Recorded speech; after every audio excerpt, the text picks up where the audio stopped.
If you have long COVID, you should watch this video and get this test done. So not too long ago, I did a test for spike protein antibodies. These are antibodies to the COVID virus, and I have a really high result. This is a very high number. And by the way, if you're gonna get this test done, you should do it through LabCorp and not Quest, because Quest will only tell you if it's over 2,500, which doesn't tell you much, whereas LabCorp will go up to 25,000 and will give you an exact number. But that doesn't tell you what strain you have antibodies to. It just says your total antibodies. So if there was a way to do that, would that be interesting? Well, look at this. Atomarker is a British company, and they've come up with a way to test for your antibodies to all of these strains of COVID, from the very beginning one in Wuhan through Alpha, Delta, Omicron, etc. I can tell you specific strains that you have antibodies to. And it will also tell you up here the quality of your antibodies to each of these strains of COVID. As you can see, I have normal amounts of antibodies, except to Alpha, I have too high antibodies, and then my antibodies are kind of below the normal range, so they're not great quality. And here you have it on a full graph so you can see.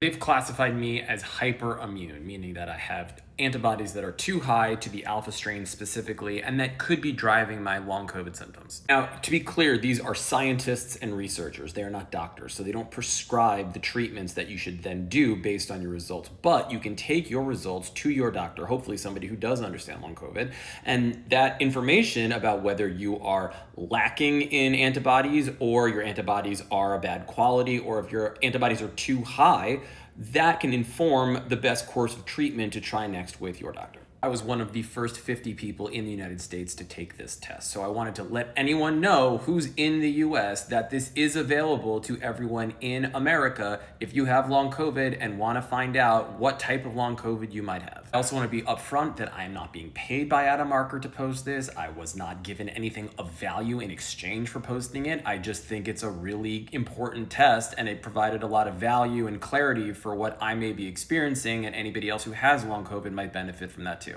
The test is expensive. It's around $240. You have to get a blood test, and then you have to send the blood test over to the UK where they test it, but you get your results back in like a week or two. You don't need me to tell you that the medical community at large has completely failed all of us when it comes to long COVID, the tens of millions of people in the United States and the 400 million people around the world. So it's up to us to help each other when we find things that are helpful and interesting. And look, maybe nothing comes of it. Maybe you don't get any clarity, but for most people who take this test, it does classify them in one or another category, and that can be helpful. So best of luck to all of you out there with your treatment journeys, and I'm praying for you.